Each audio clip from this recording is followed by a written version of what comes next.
হাজির বেটার বিয়ে হলো কাজীর বেটির সাথে, হাজির বেটার বিয়ে হলো কাজীর বেটির সাথে। কাজীর বেটি বলছে আমি যাব সিনেমাতে।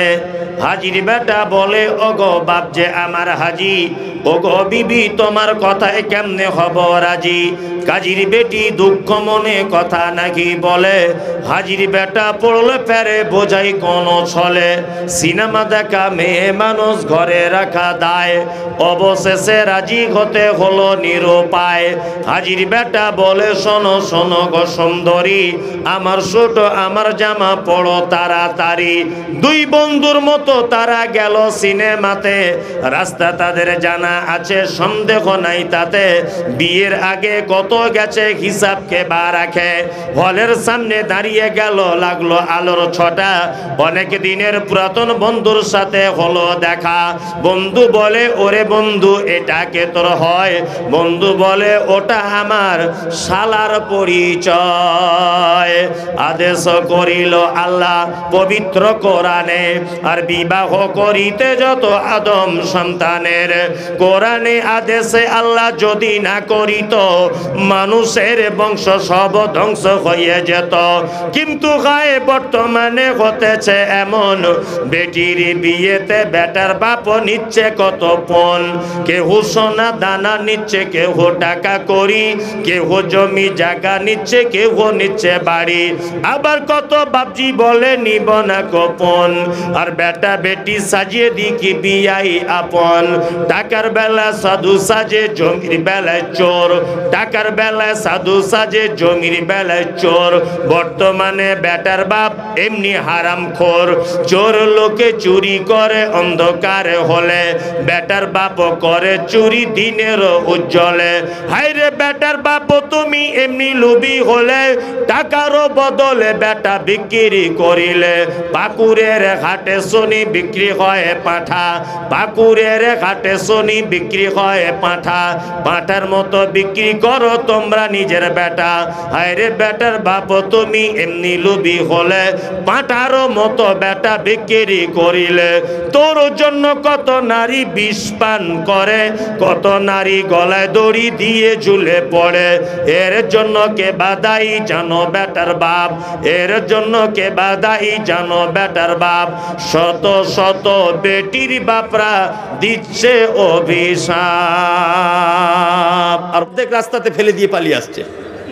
কেউ 2000 দিয়ে দিচ্ছে তো পুরো ঢুকিয়ে দিয়ে তালা মেরে দিয়ে আসছে। দুয়া এরকম চলছে কি চলছে না? বাস্তব না বাস্তব? বাস্তব। এখন কারি আব্দুল জব্বার দোয়া করলেন, আমি মমতাজুল ইসলাম কলকাতা থেকে এসেছি, আমিও দোয়া করলাম, সভাপতি সাহেব দোয়া করলেন। এ দোয়াতেও হলো না। কাল সকালে মাদ্রাসার সব ছেলেরা দোয়া করছে, আল্লাহ অমুক মারা গেছে, কিন্তু লোকটা বেনামাজি ছিল, ওর বেটা 50,000 দান করেছে, এখন চাপে চুপে দোয়া করতে হবে, তাছাড়া কিছু করে নাই, পরে আর টাকা দিবে না। এখন সব ছেলেরা মিলে যদি দোয়া করে, ওর বাপকে জান্নাত পাঠানো যাবে? যাবে? নামাজ পড়েনি, যাবে জান্নাত পাঠানো যাবে না? কিছু লোক নামাজ পড়ে অবশ্য 5 ওয়াক্ত, কিন্তু কিছু বুঝে না। চাচাকে জিজ্ঞেস করছি, চাচা কতদিন নামাজ পড়ছো? বলছে 30 বছর হবে বাপ। ভালো, আলহামদুলিল্লাহ। তা এই বেতের নামাজের দোয়াটা একটু বলো তো। বলছি অত বড় দোয়া কি আর জানি, কানে কম শুনি, চোখে কম দেখি, এত বড় দোয়া কি আর মুখস্থ করা যায়? আচ্ছা, একবার সেজদা দিয়ে উঠে বসে আর একবার সেজদায় যাবেন, এর মাঝখানে কি দোয়া বলেন? বলছি ওটাও জানি না। আচ্ছা আচ্ছা, দুয়ায়ে সানাটা তো পারেন দাঁড়িয়ে, আল্লাহুম্মা বাঈদ বাইনি ওয়া বাইনা খাতায়ায়া কামা, এটা জানেন? বলছি ওটা তো জিভটাই লড়ে না। কঠিন শব্দ আছে দুয়ার ভিতরে, ভালো করে বুঝুন। লোকটা 5 ওয়াক্ত নামাজ পড়ে, দোয়া কিছু জানে না। এটা আমি বাস্তববাদী লোক তো, ওই জন্য বাস্তব কথা বলছি। আপনার এখনই হুঁশ ফিরবে যে মনি সাহেব তো ঠিকই বলেছে। দেখবেন ওই লোকটা বেতের নামাজে দেখবেন করে কি করে না, ও রুকু থেকে উঠে ঠোঁট লাড়ছে। আমি বলছি চাচা তুমি যখন দোয়া জানো না, ঠোঁট লাড়ো কেন? তুমি বলো কি? এরকম লোক আছে না নেই? তার মানে আমার মনে হয় দুনিয়াতে এতদিন মানুষকে ধোকা দিয়ে হলো না, এবার আল্লাহকে ধোকা দিতে গেছে মসজিদে। আরে এই জাতি কিয়ামত পর্যন্ত সফলতা পাবে না যে জাতি জলসার দিনে 100 কুইন্টাল জিলাপি বিক্রি হয়, কিন্তু বইয়ের দোকানদার দোকান দিলে জলসাতে 10টাও দুয়ার বই বিক্রি হয় না, একটাও হাদিস কোরআনের বই বিক্রি করতে পারে না। ও বেচারা 200 টাকা বউনি করে বাড়ি চলে যায় ভোরবেলাতে ঠান্ডায় কাঁপতে কাঁপতে, আর জিলাপিওয়ালা 1 বস্তা টাকা নিয়ে বাড়ি চলে যায়। এ জাতি কিয়ামত পর্যন্ত সঠিক রাস্তা পাবে না।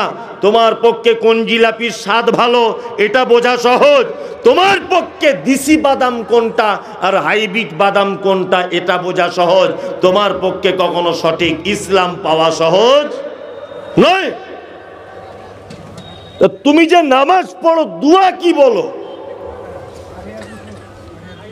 এইরকম ধোকা দিয়ে বেশি দিন টিকবে না। টিকবে আর কতদিন এরকম করে কাটাবেন? মসজিদের ইমাম সাহেবের কাছে বসে 10 মিনিট 2টা দোয়া শেখা যায় না? আবার কোনো বয়স্ক মানুষ সেজদাতে গেলে পা পিছনে কেমন করে রাখতে হয়, এমন করে জোড়া করে রাখতে হয় পাগুলো, তাই না? এটাই হাদিসের নিয়ম। কেউ কেউ পাটা ফাঁক করে রেখেছে, তা একটা চাচাকে বলছি, চাচা ফাঁক করে রেখে দিও না, একটু জমা করে নাও। তখন বলছে, তুই বেশি বুঝিস আমার থেকে? হ্যাঁ, তোর কবরে তুই যাবি, আমার কবরে আমি যাব, ফাঁক করবো না জমা করবো আমার ব্যাপার। 2 দিন নামাজ পড়তেছে, ফটর ফটর ফটর ফটর করছে, বলে কি বলে না, মানে ও যেন অটোমেটিক হাই ভোল্টেজ, ভুল ধরিয়ে দিলেও সমস্যা, তাই না? এরকম নামাজি আছে না? আছে। আল্লাহু আকবার। আল্লাহ তুমি অন্তত পক্ষে আমাদের সলাৎটা অন্তত পক্ষে সহি হবার পদ্ধতি মানুষের হৃদয়ে পৌঁছে দাও, আমিন। কারণ যার সলাৎ ঠিক নাই, যার নামাজ ঠিক নাই, তার ইবাদতের জগতে কোনো ইবাদত আল্লাহর দরবারে গ্রহণ হওয়া খুব বড় কঠিন। কঠিন কি কঠিন নয়? খুব কঠিন। আবার কিছু লোক আবার এরকম বলছে, মৌলভী সাহেব নামাই না পড়তে পারি ইমান চাঙ্গা আছে। কিছু লোক বলছে না, বলছে নামাই না পড়তে পারি, বেটার বিয়ে দিয়েছি 1 টাকা লিইনি, বুনেদের জমি বুঝে দিয়েছি, প্রত্যেক বছরে জাকাত দিয়ে দিই, সিরকন মাদ্রাসাতে জলসা হয় 5000 দিই, এই মাদ্রাসায় হয় 5000, আবদুল্লাপুরে 20,000, আর আপনার ওই কি বলে অমুক মাদ্রাসাতে 50,000। কিন্তু আমার একটাই দোষ, ব্যবসা বাণিজ্য করি তো নামাজ পড়তে পারি না। আমার ছেলে আমাকে বলছে, আব্বু আমি মিলিটারি চাকরি করব, আমার মতো লম্বা খুব, সেই রকম বডি, আমার পাশে দাঁড়ালে মনে হবে ও বাপ আর আমি বেটা, এরকম একটা ব্যাপার। তা আমি বলছি, তাহলে বেটা এক কাজ কর, তুই যখন মিলিটারি হবি বলছিস, তাহলে পরীক্ষা দে। ও মাঠে দৌড়িয়েছে ফার্স্ট, আমাকে বলছে, আব্বু আজকে লিখিত পরীক্ষা, পরীক্ষা দে। পরীক্ষা দিয়েছে, লিখে ফার্স্ট, মৌখিক পরীক্ষা ফার্স্ট। এটা অরিজিনাল নয়, বোঝানোর জন্য বলছি। তা আমাকে আমার বেটা বলছে, আব্বু চাকরি প্রায় হয়ে যাবে, আর একটা পরীক্ষা বাকি। যে কোন পরীক্ষা বাকি তোর? বলছে আমার হাইটটা একটু মাপা হবে। ফিতে নিয়ে বড় বাবু আমার বেটার হাইট মেপে দেখছে 3.5 ফুটের একটু বেশি। আচ্ছা বলুন তো, মরণ পর্যন্ত কোনোদিন মিলিটারির চাকরি হবে? হবে? আপনাদের গ্রামের কারু হলেও হবে না। মিলিটারির চাকরি হতে গেলে কি করা লাগবে? হাইট ভালো হতে হবে, লেখাপড়া কম যেন অসুবিধা নাই, বডি হতে হবে একদম সাল্লু ভাইয়ের মতো বডি, আর সেই রকম তাগড়া জওয়ান, তাই না? তবে তুমি মিলিটারিতে চান্স পাবে। কিন্তু একটা ওই 3.5 ফুটের বেঁটে ছেলে যদি বলে আমি এখন আর্মিতে চান্স লাগাবো, হবে? হবে না। আপনার জীবনে জাকাত দিয়েছেন, 1 মাস আপনি সিয়াম পালন করেছেন, আপনি আপনার মাল থেকে গরিবদেরকে দান করেছেন। বন্ধুরে আমার, সারা পৃথিবীতে একটা চাকরি রয়েছে, তার নাম মিলিটারি, তার নাম আর্মি, তার নাম ডিফেন্সের চাকরি। এই চাকরিটার মূল শর্ত হলো হাইট ভালো হতে হবে।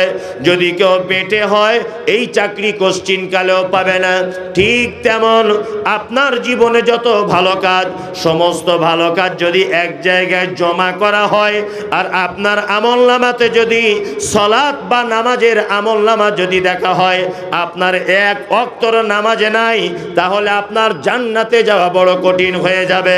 আল্লাহ আল্লাহ তাআলা বলেন, মা সালাকাকুম ফি সাকার ক্বালু লাম নাকু মিনাল মুসাল্লিন।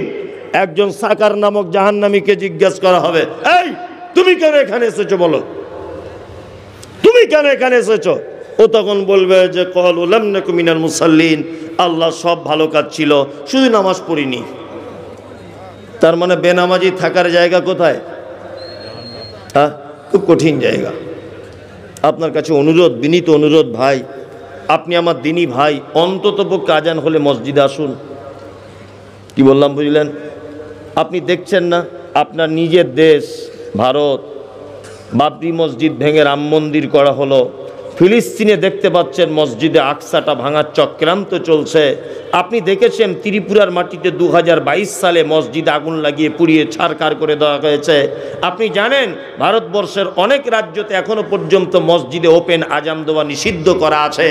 যুবক, সারা পৃথিবীতে যখন মসজিদ ভাঙার জন্য আপ্রাণ চেষ্টা চালিয়ে যাচ্ছে এক শ্রেণীর মানুষ, তুমি অথচ মুসলিম, তুমি আজও পর্যন্ত আজান হলে মসজিদের পাশ দিয়ে চলে যাও, তুমি ঢুকতে চাও না। তোমাকে দেখে কষ্ট হয়, দুঃখ নয় কষ্ট, তুমি তাও নামাজ পড়ো না। আজকে আমাদের জলসাগুলো হয় কয়েকটা কারণে।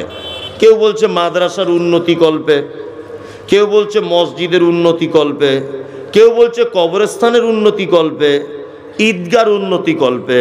যখন কিছু খুঁজে পাচ্ছে না তখন বলছে ইমানের উন্নতি কল্পে। হয় না?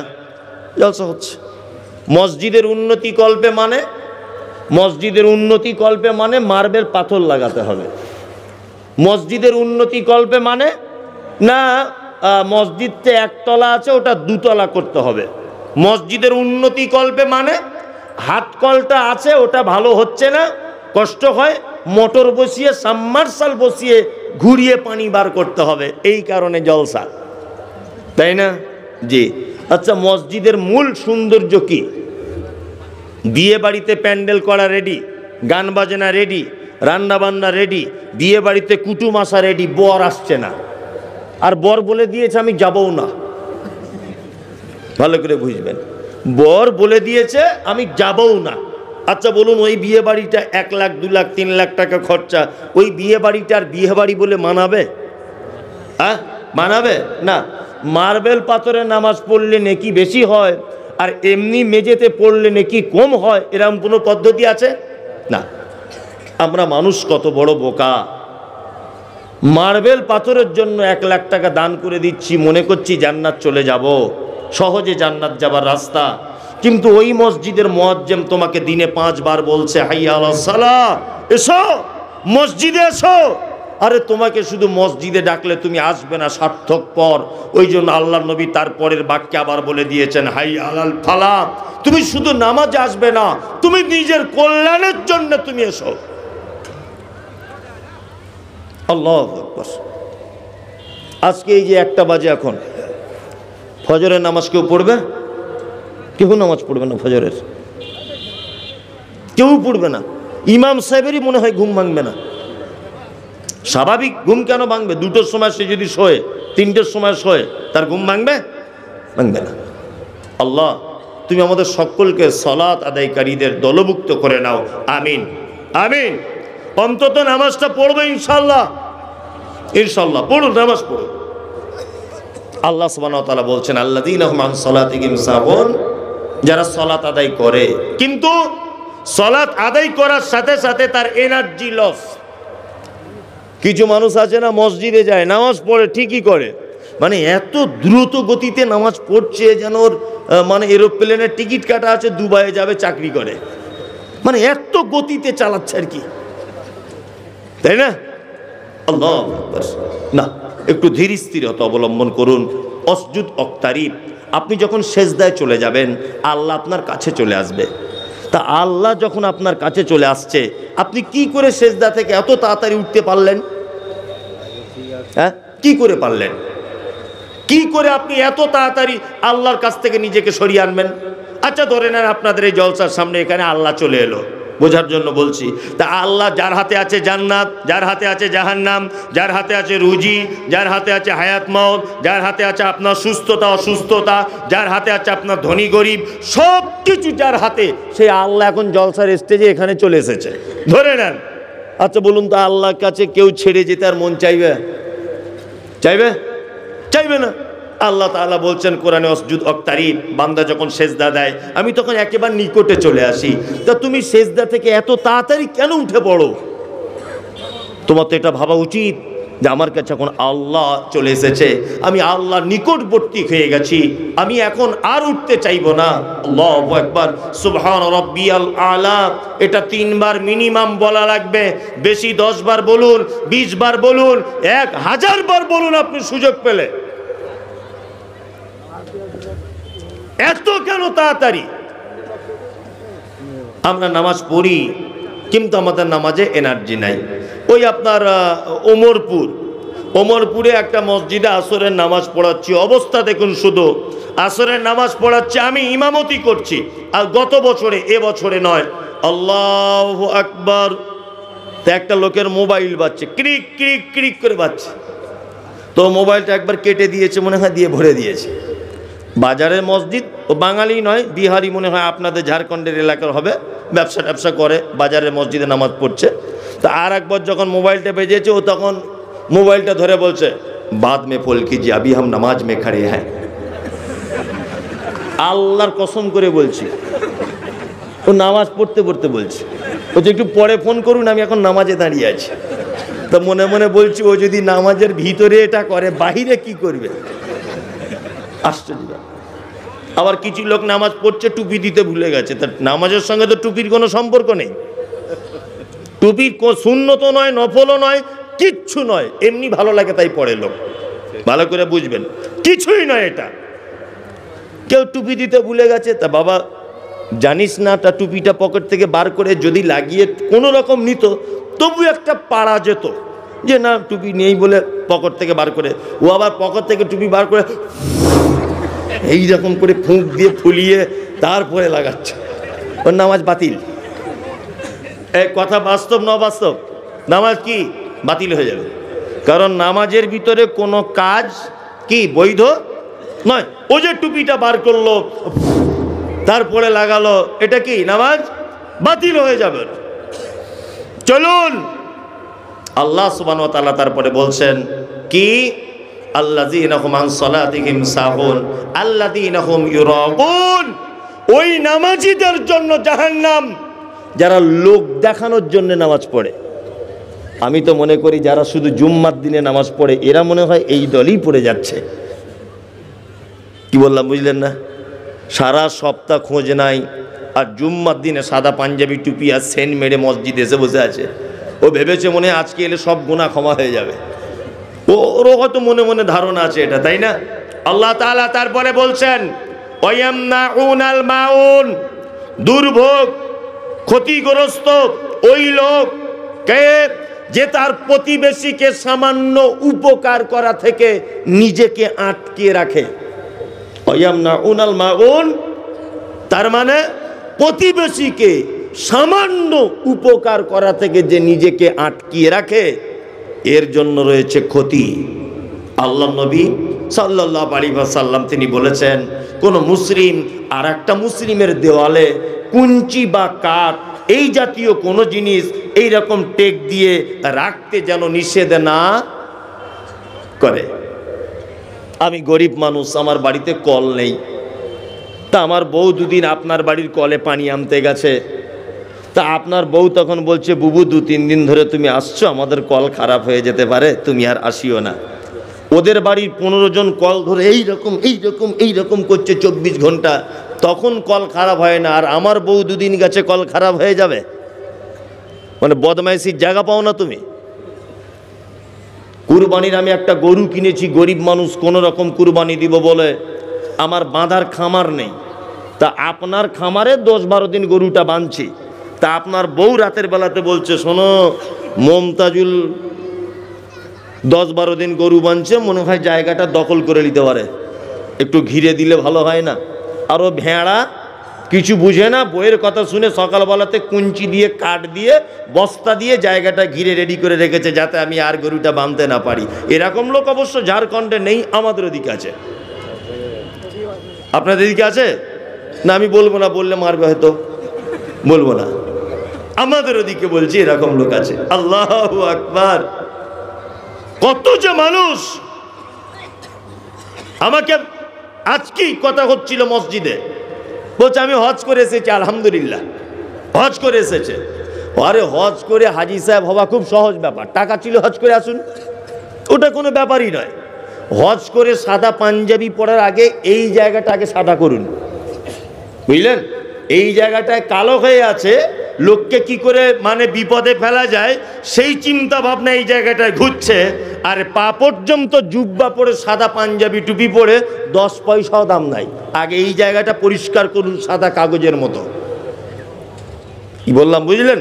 প্রতিবেশী আপনার সঙ্গে কথা হয় না, আপনি এত সম্পত্তির মালিক, প্রতিবেশী আপনার জায়গা দিয়ে হেঁটে গেলে আপনি সেই জায়গাটা আটকিয়ে দেন কেন? এরকম চরিত্র কেন? মসজিদের প্রাচীর বেঁকা হয়ে যাচ্ছে, জিজ্ঞাসা করছি কেন বেঁকা? বলছে জমি মালিক আধা অর্ধেক হাত জায়গা দিল না, এমন গরম দেখাচ্ছে মনে হচ্ছে ওই জায়গায় ওর কবর হবে। আছে না এরকম লোক? আছে। অথচ আল্লাহ তাআলা হুঁশিয়ারি দিয়ে বলছেন আয়ামনা ওনাল মাগুন, দুর্ভোগ তাদের জন্য, ক্ষতিগ্রস্ত তারা যারা তার প্রতিবেশীকে সামান্য উপকার করা থেকে নিজেকে আটকে রাখে। প্রতিবেশীর সঙ্গে খারাপ ব্যবহার করবেন না, ভালো ব্যবহার করবেন। এই আমলগুলো যদি আপনার ভিতরে থাকে তাহলে আপনি হবেন আল্লাহ সুবহানাহু ওয়া তাআলার বাম দিকের লোক। চলুন এইবার আর একটা হাদিস মাঝখানে বলি। আমাদের নবী মুহাম্মদ সাল্লাল্লাহু আলাইহি ওয়াসাল্লামের কাছে একটা ছেলে এসে বলছেন, আল্লাহর নবী আমি জান্নাতে যেতে চাই, আমাকে কিছু আমল বলুন। বিশ্ব নবী বললেন তা'বুদুল্লাহ, শোনো যুবক, তুমি জান্নাতে যেতে চাও, সর্বক্ষেত্রে গোলামি করবে কার? কার? আল্লাহ। ভালো মন্দ যা কিছু হবে কার উপরে ভরসা করব? আল্লাহ ছাড়া কোনো হুজুর, কোনো ঠাকুর, কোনো বাবা এদেরকে ভরসা করা যাবে না। যা কিছু হবে ক্ষমতার মালিককে আল্লাহ। বর্তমান কিছু মুসলিম আছে অসভ্য যারা, এদেরকে মুসলিম আমি বলতেই চাই না। হিন্দু, ওর ব্যাপারে আমার কোনো কথা নেই, কারণ ও জন্মসূত্রে হিন্দু, এ কথাও স্বীকার করেছে, ওর ব্যাপারে আমাদের কোনো কথা নেই। কিন্তু তুমি নামের আগে বলছো আমার নাম মোহাম্মদ শফিকুল ইসলাম, তারপরেও তুমি বলছো আমার নাম অমুক সাহেব, তুমি বলছো আমার নাম মোহাম্মদ আশরাফুজ্জামান, নামের আগে মোহাম্মদ, শেষে তোমার ইসলাম, তারপরেও তুমি আল্লাহর গোলামি না করে মানুষের দরবারে গিয়ে সেজদা করো, মানুষের কাছে গিয়ে চাও। তোমার জন্য আমাদের পক্ষ থেকে থাকলো ধিক্কার, তোমার জন্য থাকলো আমাদের পক্ষ থেকে ওয়াক্ত, কারণ তুমি আল্লাহ সুবহানাহু ওয়া তাআলার ক্ষমতাকে অস্বীকার করে মানুষের দ্বারস্থ হচ্ছ। এই কারণে তুমি আর মুসলিম থাকতে পারো না।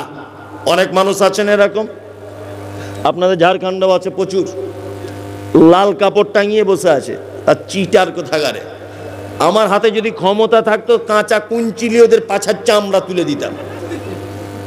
সালা হারামখোরেরা ব্যবসা খুঁজে পায় না, মানুষের ঈমান লুট করে নিচ্ছে, করছে না? আশ্চর্য ব্যাপার। 2024 সালের একজন শিক্ষিত মানুষ বলছে, একজন যুবক সে কথা বলছে যে গাছে উঠতে গেলে ডাল ধরে উঠতে হয়। গাছে যদি উঠতে হয় কি দিয়ে উঠতে হয়? ডাল ধরে। এমনি কি ওঠা যায়? একে কি দিয়ে বুঝাবেন? ও বলতে চাইছে যে আল্লাহকে কি ডাইরেক্ট পাওয়া যায়? চেন সিস্টেমে পেতে হয়, আগে পীর, তারপরে অলিয়া উলিয়া, তারপরে নবী, তারপরে আল্লাহ। কত বড় গাধার বেটা গাধা বলুন তো। আমি মজে সাজে আল্লাহকে বলছি, আল্লাহ সব গোবর কেন গরুর পেটে দিলে? এদের মাথাতেও কিছু দিতে পারতে। আল্লাহ এত বড় বদমায়েশ, এর আকীদা এই আল্লাহকে ডাইরেক্ট পাওয়া যায় না। সোশ্যাল মিডিয়াতে আমিও বলেছি যে গাছে ডাল আছে আমি ও গাছে উঠি না, আমি নারকেল গাছে উঠি। আমরা নারকেল গাছে উঠবো প্রয়োজন হলে, তোদের গাছের ছায়া দিয়ে যাবো না। তবুও গাছে ওঠা যাবে তো? নারকেল গাছে ওঠা যাবে না? যাবে। আচ্ছা, পৃথিবীতে আমাকে সব থেকে বেশি ভালোবাসে কে বলুন তো? আল্লাহর পরে পরে কে? আমার আব্বার মা। আপনাকে সব থেকে বেশি ভালোবাসে কে? আল্লাহর পরে পরে আপনার মা এবং আব্বা। ভাববেন না যে বউ, এটা যেন ভাববেন না, একদম ভুল, তাই না? ছেলে অসুস্থ, 3 মাস বিছানায় পড়ে আছে, ডাক্তার বলেছে আর বাঁচবে না। কোনো মা পৃথিবীতে এমন নেই যে আল্লাহর দরবারে দোয়া করে বলবে, আল্লাহ আমার বেটাকে তুমি তুলে নাও, আমার আর সহ্য হচ্ছে না। বলবে কোনো মা? পৃথিবীর কোনো মা বলবে না। আপনি 3 মাস অসুখে আছেন পড়ে, ডাক্তার বলে দিয়েছে বাঁচবে না, ক্যান্সার, ব্লাড ক্যান্সার, মারা যাবে। আপনার স্ত্রী দেখবেন আপনার কাছে আর আসবে না, বাপের বাড়ি চলে যাবে, ফোনে ফোনে অন্য জায়গায় কট লাইন জুড়ে দিবে। বাস্তব, এটা বাস্তব না? বাস্তব। তার মানে সারা পৃথিবীতে আল্লাহর পরে যদি আপনাকে কেউ বেশি ভালোবাসে, আপনার আব্বার মা। কোরআনের ভাষাটা শুনুন, আল্লাহ বলছেন, ইয়াউমা ইয়াফিরুল মারউ মিন আখি ওয়া উম্মিহি ওয়া আবি ওয়া সাহিবাতিহি ওয়া বানি। আল্লাহু আকবার। কিয়ামতের দিন বাপ তার বেটার হবে না, ভাই তার ভাইয়ের হবে না, মা সন্তানের কোনো উপকার করতে পারবে না, স্ত্রী স্বামীর কোনো উপকার করতে পারবে না। তা মা যদি সন্তানের উপকার করতে না পারে, তাহলে আপনার পীর সাহেব, হুজুর সাহেব, দরবারে বসে থাকা ওই সব ভণ্ডরা আপনার আমার কোনো উপকার করতে পারবে? পারবে না। আল্লাহ বলছে মা তার সন্তানের কোনো উপকার করতে পারবে না। আর ও গাঁজাখোর বলে কি করে আমি তোমাদের বাঁচিয়ে দিব? আল্লাহ তুমি জাতিকে সঠিক বোঝার তৌফিক দান করো। গোলামি, সর্বক্ষেত্রে গোলামি করতে হবে কার? কার? আল্লাহর। আল্লাহ নবী বলছেন, ওয়ালা তুশরিক বিহি শাইআ। শোনো যুবক, তুমি যদি জান্নাতে যদি যেতে চাও, শিরিক করে দিও না। শিরিক বোঝেন তো? আল্লাহর যে ক্ষমতা আছে, এই ক্ষমতা পৃথিবীর অন্য কারো আছে এটা মনে করা কে? শিরক। রুজি এর মালিক কে? আল্লাহ। হায়াত মওতের মালিক আল্লাহ, তাই না? আর সুস্থ অসুস্থর মালিক আল্লাহ। শিরিক পৃথিবীর একটা ভয়ঙ্কর পাপ। আমাদের বাজারে দেখবেন কিছু ছেলেকে দেখতে পাওয়া যায় হাতে 4-5টা আংটি পরে ঘুরছে।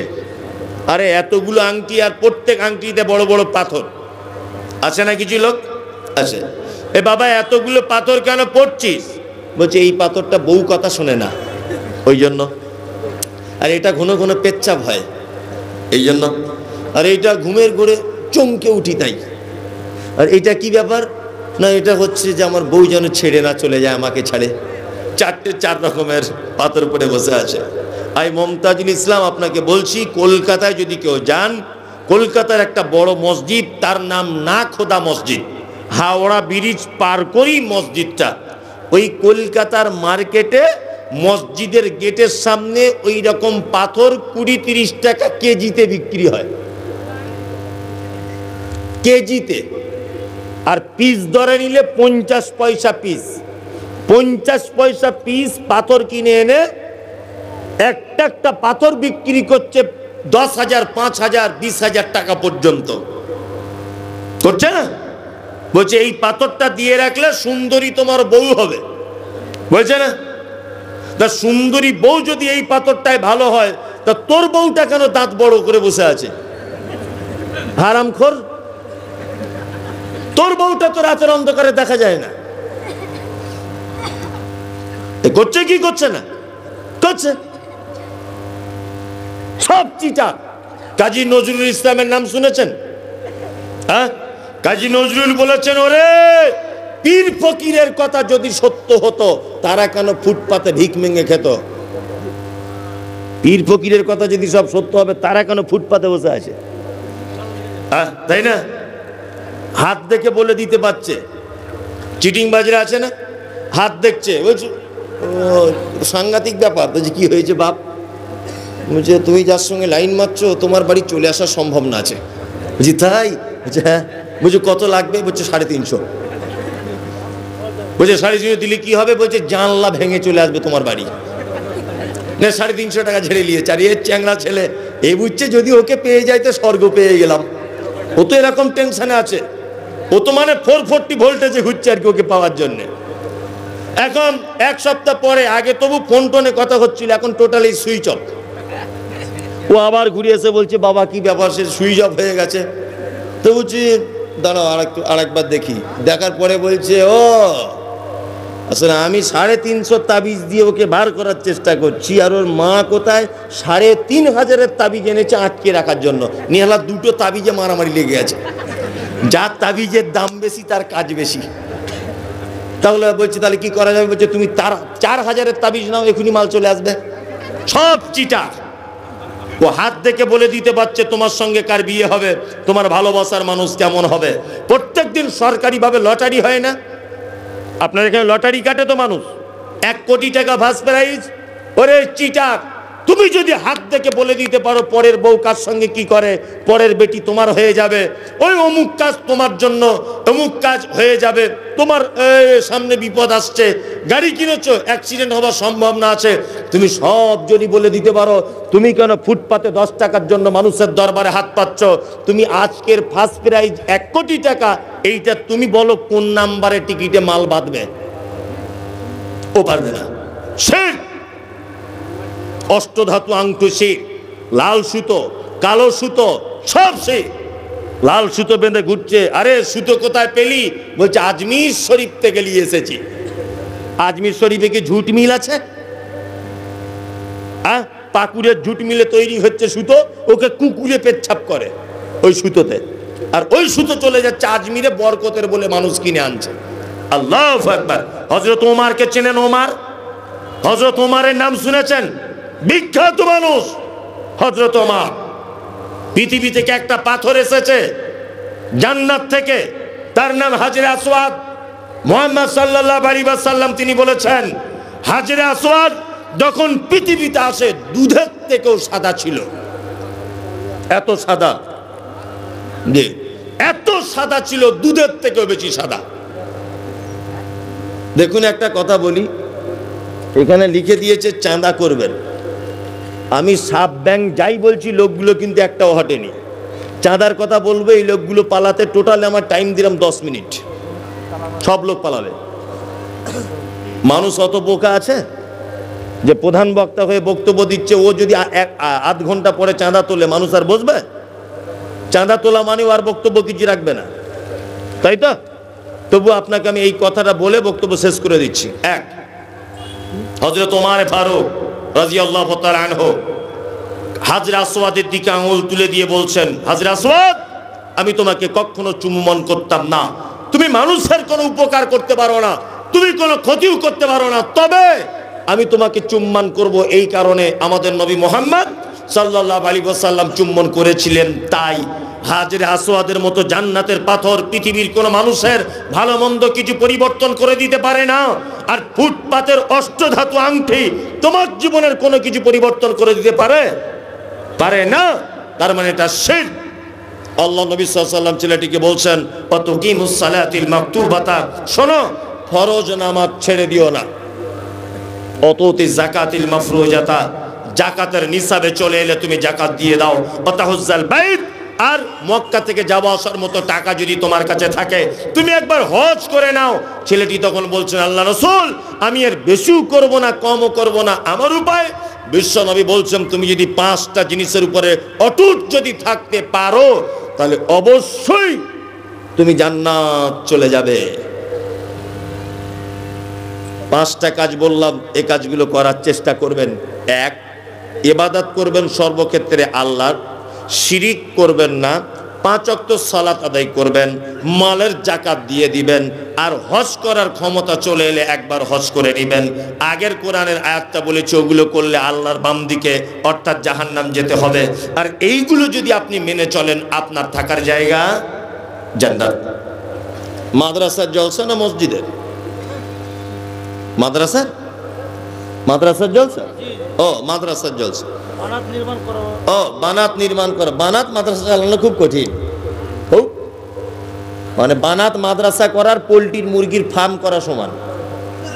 কারণ আমি তো নিজে চালাচ্ছি 200-250 মেয়েকে নিয়ে, মাথার চুলটা পর্যন্ত থাকবে না। এই চুল যেটা দেখছেন এটা উঠে পালাবে। বানাত করুন, অবশ্যই নারীদের শিক্ষার প্রয়োজন আছে, তবে এতে খুব টেনশন বেশি, মানে আগুন নিয়ে খেলা করা আর কি, এরকম ব্যাপার। তাছাড়া কিছু নয়, সম্পূর্ণ আগুন নিয়ে খেলা করা, যখন তখন দাউ দাউ করে চলে যাবে। বানাত মাদ্রাসা আমি নিজে 200-250 মেয়েকে নিয়ে সোশ্যাল মিডিয়াতে আপনার হয়তো দেখেন, বানাত মাদ্রাসা আমি চালাই। আবার গত রবিবারে ছেলেদের জন্য একটা মাদ্রাসার ভিত্তি স্থাপন করছি 3 বিঘা জমির উপর। ইনশাআল্লাহ দোয়া করবেন আল্লাহ যেন দিনের জন্য কবুল করে নেয়। তা আমার নিজস্ব এক্সপিরিয়েন্স সেটা হচ্ছে এই, অবশ্যই সমাজে পুরুষদের থেকে এই মুহূর্তে নারীদের ইসলামিক শিক্ষার প্রয়োজন বেশি। কারণ আমাদের সমাজ একেবারে অধঃপতনের তলদেশে চলে যাবার মূল কারণ সমাজে ভালো মায়ের অভাব। কি বললাম বুঝলেন? ভালো মা নেই সমাজে। এখন বর্তমানে যত মা আছে সব টিকটকের মা, বেশিরভাগ সব টিকটক। হাদিস কোরআন দিনের জ্ঞানী একজন মা নেই। সারা পৃথিবীতে যত মনীষীদের জীবনী আপনি পড়বেন, সমস্ত মনীষীদের জীবনীতে তার মায়ের অবদানের কথা বলা আছে। ইমাম বুখারী রাহিমাহুল্লাহ নাম তো জানেন, ছোটবেলা থেকে কোন অসুখের কারণে অন্ধ হয়ে গেছিলেন, মায়ের দুয়ার বদৌলতে চোখের দৃষ্টিশক্তি ফেরত পেয়েছিলেন। ঘটনা আছে না একটা? আছে। মা কেমন আল্লাহওয়ালি মা, যার দুয়াতে বেটার চোখে দৃষ্টি ফেরত পায়, কত আল্লাহওয়ালি হতে হয়। ওই জন্য বলবো খুব ভালো একটা উদ্যোগ বানাত মাদ্রাসার জন্যে। আর যারা আপনারা আপনাদের অর্থ ব্যয় করেন, আমি তো মনে করি এই মুহূর্তে সব থেকে ব্যয় করার উত্তম জায়গা দ্বীনি প্রতিষ্ঠানে। এই যাই একটা দুটো ছেঁড়া ফুটো আলেম আমাদের মতো দেখতে পাচ্ছেন, পাঞ্জাবি টুপিওয়ালা, এই মাদ্রাসাগুলো আছে বলেই দেখতে পাচ্ছেন। আর এই মাদ্রাসাগুলো আছে বলেই আমি তো বলবো আল্লাহর দিন আল্লাহ চালাবে, ওটা আলাদা একটা বিষয়, কিন্তু বড় মুসিবত হয়ে যাবে দিনের ব্যাপারে যদি এই মাদ্রাসাগুলো না থাকে। কি বললাম বুঝলেন? কোন জিনিস লাগাবার আগে আমরা সব সময় ভালো গাছের জাত দেখি। একটা আম গাছ যদি লাগান তার জাত দেখেন না, যে কি জাতের গাছটা, হৃষ্টপুষ্ট কিনা দেখেন না? দেখেন। তা আপনার সংসারের গাছ হচ্ছে আপনার বউ, আপনার স্ত্রী।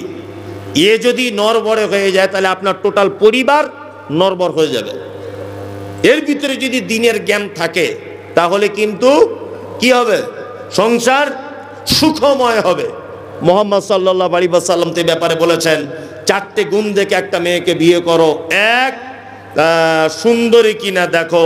2, তার সম্পদ আছে কিনা দেখো। 3, তার বংশ ভালো কিনা দেখো। 4, দিনদারিতা আছে কিনা দেখো। আমরা শুধু সুন্দরী খুঁজি, তাই না? যে চামড়া পরিষ্কার হলেই চলবে। সুন্দরী মানে কি? সুন্দরী মানে চামড়া যার পরিষ্কার সে সুন্দরী, তাই তো? এটা আমাদের পরীক্ষা। এই খ্যাপা কোথাকারে, চামড়া যদি পরিষ্কার হলে সুন্দরী হয়, বা দাম যদি তার বেশি হয়, গুণ তারে মার্কেটে যদি তার বেশি যদি ডিমান্ড থাকে, তাহলে আমার মনে হয় আপেলের থেকে মূলার দাম বেশি হতো না? আপেল পরিষ্কার বেশি না মূলা বেশি? মূলা পরিষ্কার বেশি, 10 টাকা কেজি, কেউ খায় না, অথচ আপেল 150 টাকা কেজি। সিলভার কাপ মাছ বুঝেন? সিলভার কাপ খুব সাদা না, কত কেজি? কত? 100-120 টাকা। আর দেশি মাগুর কত কেজি? 800-900 টাকা। ও দেখতে কালো না সাদা? কালো। কালো কিন্তু দাম বেশি, কারণ কি বলুন? তোর গুণ আছে, তাই না? সুন্দরী বলতে এখানে বোঝানো হয়েছে ওই মেয়েকে যে মেয়ের ভিতরে ইসলামিক ব্যাপারের গুণ আছে, এ হচ্ছে সুন্দরী। আল্লাহ নবী সাল্লাল্লাহু আলাইহি ওয়াসাল্লাম লাস্টে বলেছেন যে তোমরা যদি দিনদার মেয়েকে স্ত্রী হিসাবে গ্রহণ না করো, সমাজে ফিতনা সৃষ্টি হবে। ওই জন্য আপনাদের কাছে বিনীত অনুরোধ, আর কর্তৃপক্ষের কাছে খুব বিনীত অনুরোধ, খুব কড়া স্টেপ নিয়ে প্রতিষ্ঠান চালাবেন, খুব কড়া, মানে এত কড়া যে কড়া ধারণা করা যাবে না। তাছাড়া মেয়েদের মাদ্রাসা চালালে অনেক বদনাম সুনাম হয়ে যাবে। খুব কড়া পদক্ষেপ নিয়ে চালাবেন। আল্লাহ আপনাদের সেই পদ্ধতিতে চালানো তৌফিক দান করুক, আমিন। যারা এখানে বসে আছেন সকল দিনই ভাই এবং বোনেদের কাছে বিনীত অনুরোধ, আকুল আবেদন বানাত মাদ্রাসার পক্ষ থেকে যে আপনারা আপনাদের মূল্যবান অর্থ কিছু মাদ্রাসায় ব্যয় করুন। আমি আদায় করতে পারি না, তারপরেও আমি শেষের দিকে রাত্রি 2টো বাজতে যাচ্ছে, অন্তত 2-5 জন মানুষ বলুন যে আমি 1000 হোক 2000 হোক টাকা দিব মাদ্রাসা করার জন্যে, অন্তত বলুন 1-2 জন। আমার অত সুর সার ভালো না তো, ওই জন্য আদায়টাতে আমি অত করতে পারি না। আজ কত দিবেন তুমি? 5000 দিবে? 5000? ও 4000 কম 1000, বলো 1000 টাকা দিবে। এরকমই যদি 20 জন দিয়ে দেয় 20,000 হয়ে যাবে, তাই না? তো একজন 1000 দিবে, তো আর 2-5 জন বলুন, মেহেরবানি করুন একটু। ভাই যারা বসে আছেন, আরে আপনার অর্থ থেকে আমি তো সব চাইনি, 1000 টাকা চেয়েছি, এটা তো দেওয়া যায়। 500টা টাকা এটা তো দেওয়া যায়, যায় না? যায়। এখানে বড় বড় দান এসেছে, আমি দেখেছি রাহিমি সাহেব দোয়া করছিলেন, তারপরেও বক্তা বক্তব্য দিয়েছে। আর আমি আপনাদের কাছে বিনীত অনুরোধ করছি যে আপনারা অন্ততপক্ষে 1000 হোক 2000 হোক, যার যেমন সমর্থক আছে আপনি মাদ্রাসাতে একটু ব্যয় করুন দয়া করে। আসুন ভাই, দেন, কিছু দেন, আল্লাহর রাস্তায় দেন। জি, সকলেই দেন, দেন। ভাই চলে যাবেন না, যাওয়ার আগে আপনি অন্তত 500টা টাকা হলেও মাদ্রাসার অ্যাকাউন্টে জমা করে যান। এটাই হচ্ছে আপনার মূল্যবান সম্পদ, তাই না? আর মানুষ যেটা খেয়ে নেয়, মানুষ যেটা পড়ে নেয়, মানুষ যেটা আগে পাঠায়, এই 3টে হচ্ছে মানুষের সম্পদ। এই যে শুরু হয়ে গেল, আর মানুষ থাকে, আমি তো বলেছি আগে 10 মিনিট লাগবে মানুষ বাড়ি যেতে, একটা লোক আর থাকবে না। আদায়ের মানে সব জায়গাতে তো দেখছি, একটু যদি মাদ্রাসার জন্য বলেছি 5-7 মিনিট, আর মানুষ বুঝবে না। যাই হোক, আপনি চলেই যখন যাচ্ছেন যান, আমার আপত্তি নেই। তবে আপনার কাছে অনুরোধ যে আপনি আপনার অর্থ থেকে 500টা টাকা হলেও আপনি মাদ্রাসায় দেন।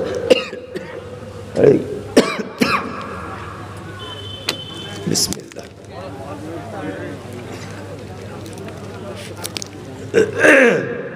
দেন ভাই, আসুন, মেহেরবানি করুন, একটু মেহেরবানি করুন।